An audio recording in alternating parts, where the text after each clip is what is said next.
All right, Katie, so what do you know about Friendster? You've got 60 seconds-ish. Just what I learned in doing my research. So you weren't on it? No, you're I thought MySpace was the first social media thing. You're too young. Rosie, were you on Friendster? I was on Friendster. I missed Friendster. Friendster, I thought, was going to be the big thing. And then I got bombarded by 9,000 other social networks. So I had invested in Friendster, not financially, just emotionally. And Friendster is where I met my wife, but she doesn't like me to talk about that because back then there was this negative connotation around meeting people online. It was like only for losers, I think, back then. Now it's normal. Right now you could totally meet people online. But back then it was weird. But to be fair, we knew each other in high school and then we re-met on... So you re-met her on Friendster. Yeah, we re-met on Friendster. Reconnected. Reconnected. There you go. That's a better word. Perfect. So hello and welcome to the What If podcast. I'm one of your hosts, Koji. And I'm your other host, Katie. This is where we dive headfirst into the intriguing and imaginative world of pop culture's most fascinating what-if scenarios. And usually it's just the two of us, but today we have a guest to help us out, Rosie Tran. Tell us a little bit about yourself, Rosie. Hey, guys. Hey, Koji and Katie. I'm comedian and podcaster Rosie Tran. I'm a stand-up comedian. I've been doing it for a really long time. And I also am a podcaster. I have like 5 podcasts. So Wait, here's a trick. Do you know all the names of your podcast? No. I actually am blanking, which is crazy. I have a podcast called Dirty Change with adult film star Tommy Pistol. It's a limited edition sex education podcast. I have Hello Crypto Kitty 2.0, which is my crypto news podcast. I have Out of the Box podcast with Rosie Tran, which is where I interview out of the box thinkers, weirdos, and crazy people. I have a cybersecurity podcast with BJ Mendelsohn that I am blanking on the name of it. And I have another podcast that I'm also blanking on it, but they're all on my website. You failed the test. I failed the test of my own podcast. That means I'm podcasting way too much. So many of your podcasts are about computers or kind of new technology. Why do you like the new stuff and the new security and computers and the new money? So I am like the go-to female co-host. That's more like it. So actually, I just remembered I have wrestling podcast with BJ Mendelsohn, cool, where we talk about female wrestling. Really? Female wrestling, not just regular wrestling. I know female wrestling. Which I also blanked on. But so BJ is a friend of mine. He's a social media commentator. He's a best-selling author. He wrote a book called Social Media is Bullshit. He's in New York, and I'm just his go-to female co-host. So not being smart or anything like that. And then also with the sex education podcast, that was just a COVID fun thing. I met adult film star Tommy Pistol through a mutual friend who's a comedian, and he wanted to do something and I wanted to do something during COVID because we were bored out of our minds. And obviously, since he's an adult film star, but I was the funny, not the sexy. So I disagree. Thanks, Katie. How long have you been doing comedy? I've been doing comedy for 22 years. Wow. That's a long time. Yeah. Podcasting and comedy pro. Yeah. I don't like telling people that. It's kind of like, saying how many partners you've had or something. I'm like, I don't want you guys to know. Where's your favorite place you've done comedy? I think my favorite comedy club is the Ontario Improv. Ontario is in California? Ontario, California. Oh. It's a good sized club. It's fun. And for some reason, people in Ontario get me. Which I don't know if that's a positive. I saw a meme yesterday that said, what if we start calling ourselves level instead of age? So someone was like, I'm level 35. So you're like a level 22 comedian. That sounds better. That still sounds old, I think. I've been married a long time and I've been doing comedy a long time, and I'm Asian looking. I know I am Asian. So Asians are vague age wise. So people are always they always are shocked and not in a good way. This is my theory though. So Asians look 5 to 10 years younger than their age until a certain age. And then we look really old. And then you look like you're 150. Yeah, exactly. For the rest of your life. You're like, what? You're only 75? But you look like you're 140. And then at 90, you also look like you're 140. It's true. My mom looked awesome. And then now, I'm not going to repeat this before I get in trouble. Yeah, that's why even at the reunion, my 20-year reunion, because I haven't had a 30-year, I'm not that old. I'm almost that old. But all the Asian people looked great. Yeah, and then it just falls off. Then the next one, we're going to look like we're super old. They're like, who's the seniors meeting here? Yeah, exactly. But I mean, especially too with marriage. So me and my husband have been together for 15 years, which is long, but also in California, that's long. Because everyone's like divorced. So people are always like, oh my God, how old are you? Wait, did you get married in 2007? 2009. Okay, so that means I'm 17 years. Okay. You forgot how long you were together? We've been together a really long time. I don't even remember. Although I did tell my wife recently that the biggest mistake I made was getting married before my first movie came out. Why is that? Because I would have had way more fun after my first movie. Yikes. Ouch. Ouch, Koji's wife. Well, no, I mean, I obviously didn't, but I didn't have that much fun, but it would have been more fun. Okay. Yeah. All right, should we get started? Sure. In this episode, we're asking the question, what if Friendster never existed? Let's do this. Before we answer the question, it would be good for us to get some background. So Facebook launched for college students only in February 2004, but Friendster, a social media network for everyone, was launched the previous year in March of 2003 by Jonathan Abrams. There were a few other lesser-known social media sites in existence at the time, but Friendster was the first to hit 1 million users in a short period of time, setting the precedent for future social media sites that we know today. Friendster held several groundbreaking patents, such as methods for inducing content uploads in a social network. I have no idea what that means. Methods for managing connections in an online social network. But in 2010, Facebook acquired all patents from Friendster for a reported $40 million. And what a ripoff. Or not a ripoff, it was a good deal. I mean, they should have spent more money. I feel like those facts, like right there with the patents, are so interesting, especially with where we are right now. Of like, you know, we have streaming wars and then we have like social media wars. And like, I guess now it's Meta is today just kind of ruling the world. Now that we have the background, let's share our what if scenarios. Do you want to start, Katie, or do you want me to start? You go ahead and start. Okay, so I think that if Friendster didn't exist, we would still have social media. Because I think that there was like already social media kind of things were happening, like MySpace and Facebook was already launching the next year anyway. And it would have maybe taken a little bit longer. We've been kind of going in that direction anyway, I think. Yeah. What do you think? I think so. Silicon Valley is like one of my favorite shows, like not just because it's funny, but because I think it really made me think about how all of these technologies and like super successful startup companies have become just the rulers of the world. Maybe not even like financially, just the way we like think about things. So someone was going to do it. I think that the idea of the patents, you know, so many of these patents. So what I read was that Friendster started all these patents that are like, you know, household phrases now. Like what? Do you remember? You know, like, you know, taking data, I suppose, or, you know, ways that we become friends online and just the methods, the patents for the technology of how they do that. Like referring friends and stuff, like, oh, you're friends with this person, so you might be friends with this person. It's almost like everyday common language and action of what we do like every 40 seconds when we look at our social media pages, like those kind of patents originating with Friendster. I think that's really interesting. But again, like someone, like you said, would have come up with it. Does anyone know what Jonathan Abrams is doing now? It's like the Tom guy from MySpace is a photographer. Oh, is he? Yeah. Oh, I didn't know that. Really? I laughed so hard when I was like doing this research because I was looking up like MySpace and like remember how he was like your first friend? Yeah, Tom was your first friend on MySpace. He's on Instagram and he does like travel photography. So he goes to, of course, he's like super rich. So he goes to exotic locations and does high-end travel photography. That sounds awesome. Yeah. He's like, he took his money and like cashed out and was like, bye. Yeah, I would imagine. That's what I would have done. Abrams. Yeah, I would imagine Jonathan's doing the same thing unless he just fell off the deep end and did a bunch of drugs. He's just living his best life. But I guess, you know, what if, since this is the What If podcast, what if we think of it like the butterfly effect? If it wasn't Friendster, would Facebook have become as popular as it was? I'm just thinking in terms of like a butterfly effect.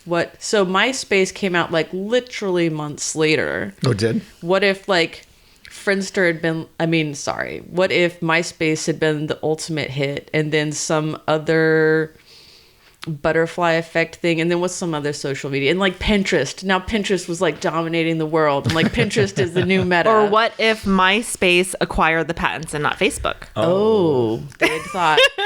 Yes. Well, what if that happened? Yeah. What would have happened? Well, I'm just saying, what if MySpace acquired the patents and Facebook didn't have those patents? And then, because the reason Facebook took off the way it did is because Mark Zuckerberg was like crazy with the way that Facebook worked was more efficient than MySpace. Mm-hmm. And the way that it introduced friends to, the way that it collected data was more intuitive. Yeah. And so that's why people switched over, because MySpace was great, but it was a little clunky. Yeah. Right? It's true. So what if it acquired those patents from Friendster? Then it would be dominant, and Mark Zuckerberg might not be buying up the entire Hawaiian Islands right now for his compound. Holy guacamole. Well, you know, the thing about also about Facebook was that because it started with a college thing, I think that was part of it. It was like cool. Yeah. You had to have like a college email address. I remember I was using my UCSB one or USC one, I think, or one of those two. I was using. That's how I got in early. Now I'm banned from Facebook. So what can I say? I got banned. Facebook. Side story. I have another podcast called The Unofficial Official Story where we do conspiracies, and apparently those conspiracies make me feel like a conspiracy. Put me as a conspiracist. Ooh. And so then I got kicked off of Facebook for being a conspiracy, which is crazy because there are literal Nazis on the site. Yeah, and it's just a fun conspiracy. Yeah, and a person It's who's silly. a person who's making fun of the conspiracies is actually kicked off. But the Nazi, if you're a Nazi white supremacist, you're okay. You could be on Facebook, but not me. Well, if they do that to this podcast, jokes on you. I don't care about you, Facebook. Kick me off. I already kicked you off. Yeah. Well, Facebook is now kind of dying, so that's why they acquired Instagram, and that's why they're kind of going into AI and other things like that, because their social media is kind of getting quicker and quicker and quicker and quicker to the point where it's like literally like TikTok, and everything's getting faster and faster and faster until it's just like 1 second of data. Let me ask you a question then. What do you think that maybe Friendster was the beginning of the end for us?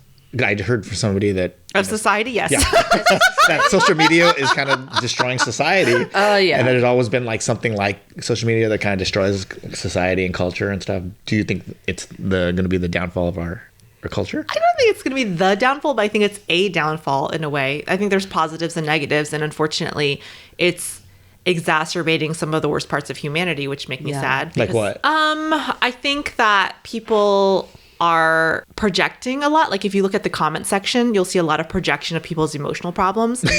It's true. Yeah. So like if someone like it's classic when you see a post about something and then someone will make a comment that's completely unrelated, right? Like they'll be like, well, this is exactly why XYZ should not be president, or this is exactly why.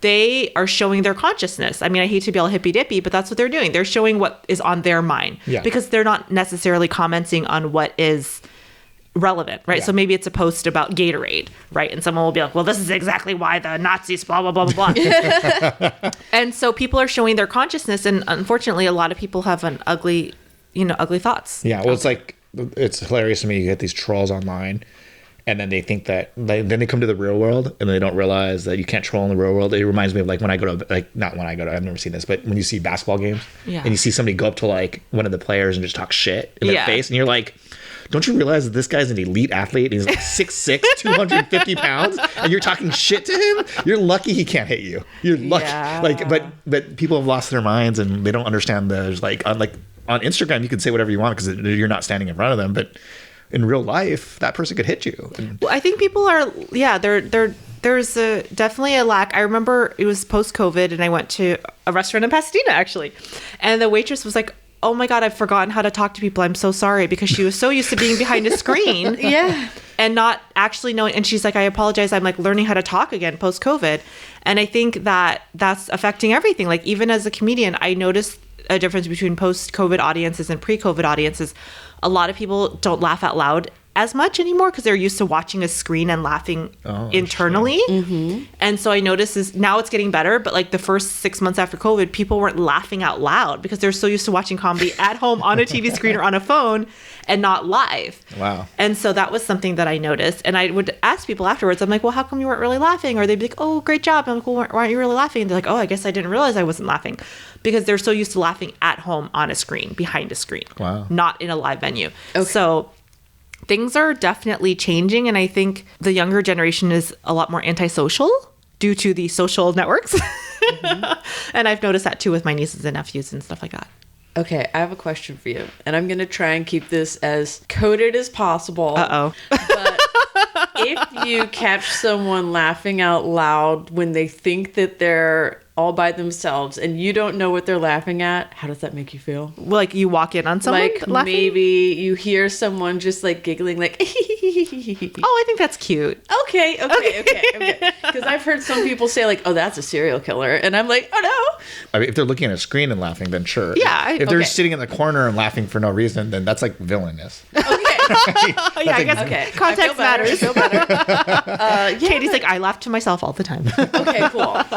Not surrounded by serial killers. No, I'm just kidding. But I agree. Like, so I've done a lot of like social media, like content creation recently. I think like I have like this huge fascination with like how the human mind works.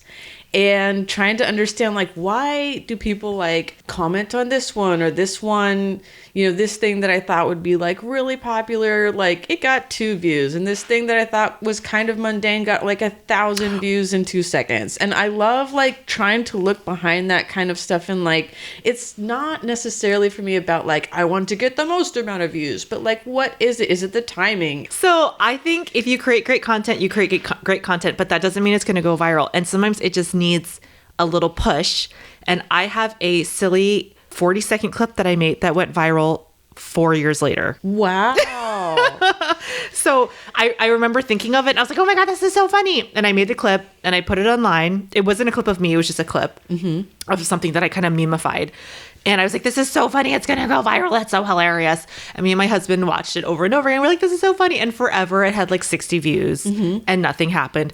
And then someone else saw it and thought it was really funny and put it on like a 4chan thread or some type of thread. And then it went viral. And out of nowhere, I logged into my YouTube. I'm like, why do I have 1 million views on this?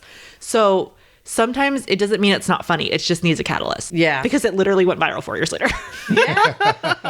Yeah, I think, And it was just like a that's silly so meme thing. interesting. Yeah. But anyways, did you give what was your theory? What would happen if Friendster never existed? Yes. Yeah. My theory was, what if MySpace bought the IP instead of Oh yeah, my bad. instead of Facebook? But I think that I am in line with Koji's theory that things would still keep on keeping on, because it seems like these products come in clusters. And what does that mean? So there's not just like one dating app. There's not just like Match, right? There's like Match and Bumble and Tinder and Wait, you know, what's Mumble? Bumble. Oh, Bumble. Okay. Bumble, yeah.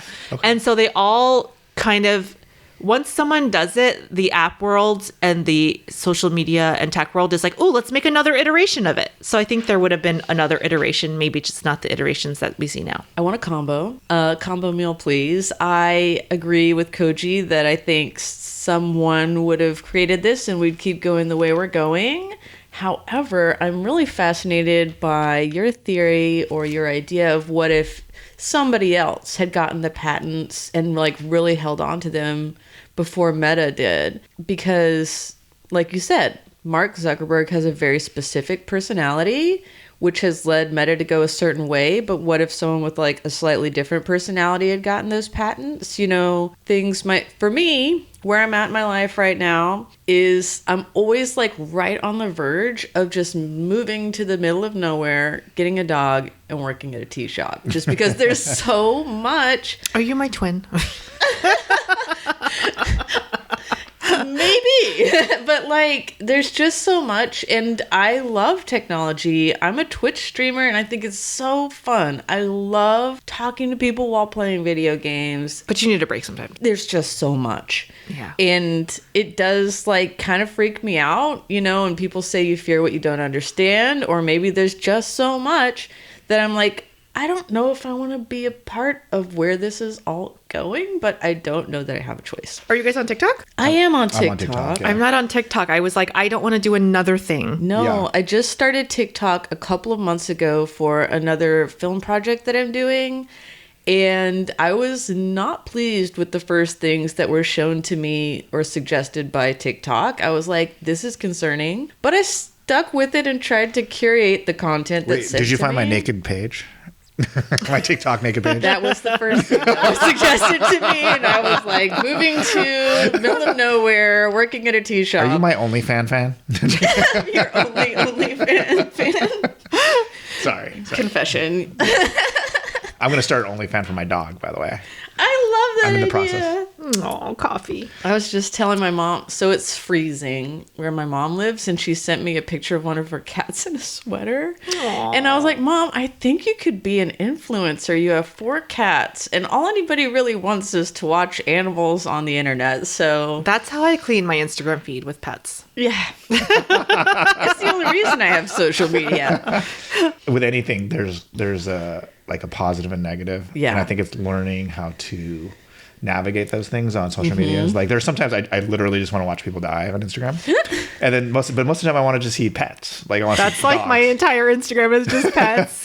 So I think it's just learning that, you know, like having some kind of boundaries Mm-hmm. on your social media, even if like, you know, cause I've had this fight with my manager many times about whether, you know, to separate my social media from like my podcasting or film stuff to my personal life. And I'm like, no, I want them to know that I have podcasts, but I also have film projects, but also I play baseball with my son or a coach. Yeah. And I think that's important that there's like this human element. It's not just me pitching all the time, like selling stuff, but it's like, but you know, for a lot of people that's against what they believe, and, you know, and kind of following along with this idea of trying to find like the right balance. I mean, this is one of the reasons I'm pushing like my son not to do social media for as long as possible, so he could start to understand like, you know, the influences and how you know, him and I scroll sometimes. We just scroll on Instagram, and like because that's just kind of like you get used to it. It's like an addiction.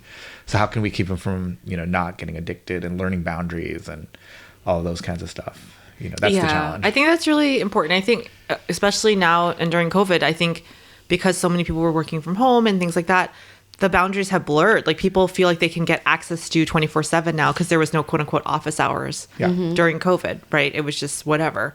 And so I've had to tell certain people, hey, you can't text me at 3 a.m. That's inappropriate. Yes, I've had to tell people that. Yeah. Yeah. You know, this is gonna make me sound like you know, I had to walk 10 miles to school in the snow.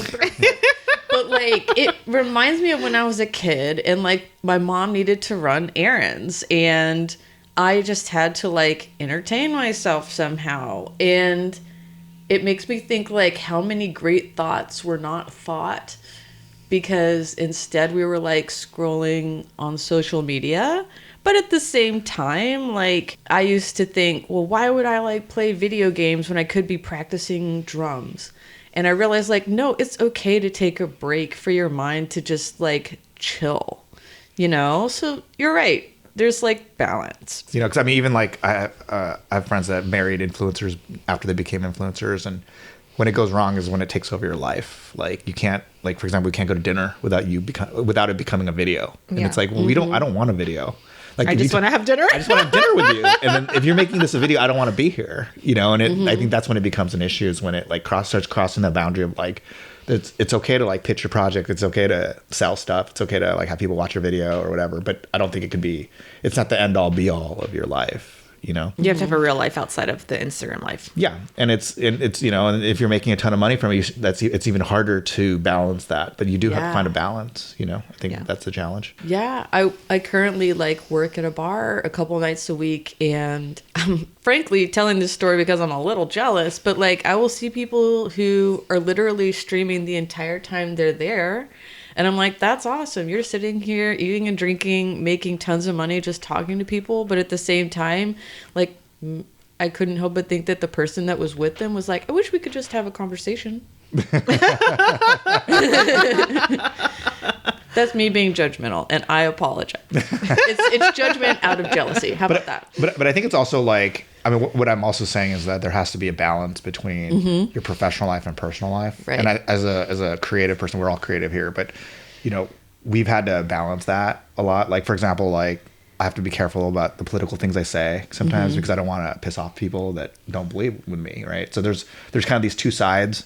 And I think, unfortunately, the people, especially when you're not in the industry or not creative, and you're that balance is a lot, or that there's no line in there as much. You could just say whatever you want and be whatever you want. And then I think that's when it becomes a problem. For me, it's like, I literally, I don't want to go out there and say bad things because I don't want to piss people off. I don't want, I want you to listen to my podcast. I want you to buy my movie. I don't want to, so I'm not going to say too much about whatever I feel, unless it's like, obviously like something that's really, really important. But, having a line that you have, I think it's going to be important. All right. So which story do you think is the most plausible, and which story do we actually wish happened? Well, it feels like the one that's most plausible is the one that it keeps going, right? That social media keeps going. There's a part of me that just wants to see the chaos. So you're basically you're Joker. You want the world to blow up. But I don't actually want anyone to get hurt. But so like the chaos in me wants to see this, like, what if someone else got those patents? Who didn't want it to come out? Is that what you're saying? Or... And just like held on to them and like nothing happened. Yeah, like I want to know in the multiverse what happened when someone else got all those patents. Someone even else if it was like, even if it was someone like, what if Carrot Top got all those patents? Carrot Top, he's a villain. He would destroy the world with it. Oh no, I don't even know what that dude's up to. What was the most random person? Okay, Weird Al. What if Weird Al got all those patents instead of Meta? I think somebody would have just created it, though. Yeah, I agree. All right. I don't think any of it's like so proprietary that they couldn't have done it themselves. They would have just like changed the word and be like, hey, it's different. Yeah. I mean, it's basically just how do you connect people? How do you... Yeah, what data do you use to connect people and refer new people? And also, like, I mean, all the algorithms basically do it now, right? YouTube and all of them are like that's why, like, you watch YouTube enough. Like, you get the same type of videos over and over again. Yeah, I mean, I remember during the last election, I wanted to see what would happen if I just started I just started searching for, Trump, and I started doing all these things and started looking up all these videos. Horrors. For like a while. And then eventually, like, it was just like super far right stuff. And like all my advertisements would be super far right. It was pretty fun and pretty exciting because just to see how quickly, that it would turn and how quickly it would go. But that's really the most important patent to me, right? That algorithm of how Although I feel like the algorithm doesn't listen really that well because I'm a stand-up comedian, so I do watch stand-up and I have friends that are stand-ups, but sometimes YouTube refers people to me that I know in real life that I don't like. I'm like, I don't want to watch their stand-up. I don't like this person. And you can do not relevant, and I'll do not relevant, and I swear to God they show me more videos. I'm like, I literally know this person in real life and I do not like them. Not relevant. Stop showing me this content. And they like show me more. I'm like, are you trolling me, YouTube? It's like when you accidentally, like, maybe there's a lag in like your update on your literal screen and you accidentally click on the wrong thing. Like, no. Oh my God, my algorithm's going to be ruined. Although, to be fair, if you say that you don't like something, that's like so much extra work that you probably secretly want to watch more of it, maybe? I secretly do not want to watch this person that stole my material. I secretly do not want to watch this person that stole my material. Yes. No, that's not good. Okay. So what do we wish actually happened? I wish Friendster would have taken off. I wish Friendster would have kept their patents and kept developing. Friendster was my favorite out of all of them. Really? Why? It felt homey. It felt like my least favorite was Classmates. I was never on Classmates. Oh my God. LinkedIn is my least favorite. Classmates is my least favorite. Classmates, I signed up for, and it was like constantly like, do you want to... Classmates was like a reunion yearbook. I don't know if you remember it. I wasn't. It was basically like Facebook, but like terrible interface and like only about... So it's like, don't you want to know what happened in class of 2002 at Ben Franklin High School? And I'm like, not really. So I regretted signing up for it. I think I unsigned up and unsubscribed. They kept sending me stuff. They're like, don't you want to see what happened to your friend John Smith from 2002? I'm like, leave me alone, Classmates!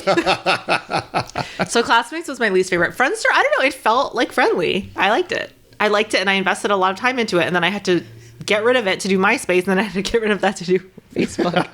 So I was like tired by the time I got to Facebook. Well, to me, like when Facebook was the best was when it was like when they were actual friends, when it was people you actually knew.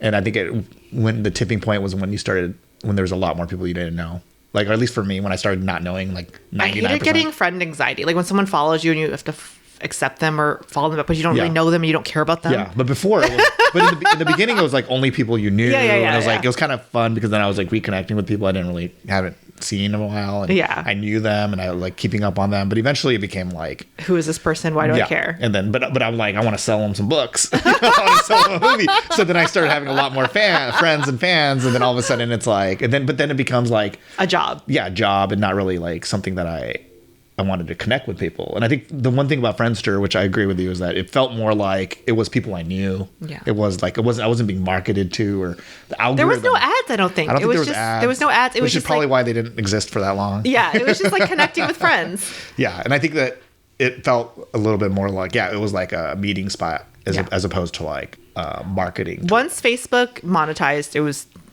I mean, obviously they have to, but it just went downhill completely. Yeah. What about you, Katie? I don't even remember what the question is anymore, but like, What do you wish happened? What do I wish happened? I would say like Instagram was my favorite until it became Facebook. It's still my favorite, but I just don't trust it anymore in the same way that I don't trust Facebook because it's just all ads, but I do like the content better. But I would say I kind of wish in this moment that like YouTube would win out.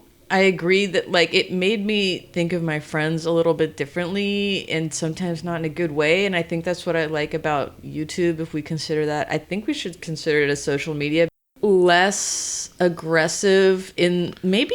No, the comments are super aggressive. No, I don't turn off have my to comments talk on to YouTube. people though. Yeah. If I don't want to, I can just watch the video. I was talking at NYU and I was showing a video on YouTube, and sometimes it goes straight to the comments. It was like, "You're a fucking racist Jap" on the big screen, and I was like, all the students were like, "Oh," and I was like, "Oh, this is why I don't read like comments, right? Because for that reason." But the other day, my son was reading comments on some of the stuff, and then he's like, "Oh, these people really don't like you." I was like, they're just haters, And I was like, "This is why you should never read anything that I put out." I mean, any of the comments. It's terrible. Because people say literally the worst things. But I don't know why does YouTube curate that? Like I have comments on that on some of my stand-up clips. Like I had a joke about being married. This one guy's like, "Who in the heck would marry her? She's so ugly." I'm like, What? wow, thanks, dude. But I mean, comments like that. It's like it seems like YouTube curates meaner comments. Yeah, they do. Oh. They're really toxic on the comments. Why do you think that platform versus the other platforms makes people so nasty? Maybe it's exactly what I was talking about. Is because it can be so much more one-sided. Like when I was explaining myself, I'm like, I sound so antisocial because I want to be on a social media where I don't have to talk to people, and maybe that's kind of what it is. It's like less of a conversation and more just like comments. So kind of like you said, people can be even more hidden and not have to worry about like retaliation of what they say. They can just say it. Negative people tend to leave more comments than positive people. Like if you like something, you just like it, click like or thumbs up. Or you don't even do anything. Or you don't do anything. You're like, oh, that was nice. If I super like it, I go like, oh my God, you're so amazing and I love you and I thank you. Not like that. Or maybe That's you'll the vibe. share it with a friend, but you're not going to like post like, oh my God, this is the most amazing video ever. Whereas negative energy is more like visceral and people are going to leave it. Yeah. Right. Well, there's more engagement when there's kind of negative. That's why for 1 year, so me and my son always have we do in a year, we do something that tries to make us a better person. So for 1 year, our goal was that everything we comment on, anything we do is just positive. So Yelp or anything that we ever talk. So we would never say anything negative about anything. And it was actually really refreshing. Like that, like, I was like, okay, I'm just not going to, even if like a restaurant pissed me off or something, I was like, no, like I made a reframe it. I was just not going to make a comment. Yeah. But then I was like, I'm only going to say really nice things about things that I love. And it was actually way better, but most people don't do that kind of thing. So, because it's more fun to be angry. It's more fun to be racist. Like in that, it's like it's more immediate, right? Like we saying I love something and I love you, and a comment is not really. That's so sad though.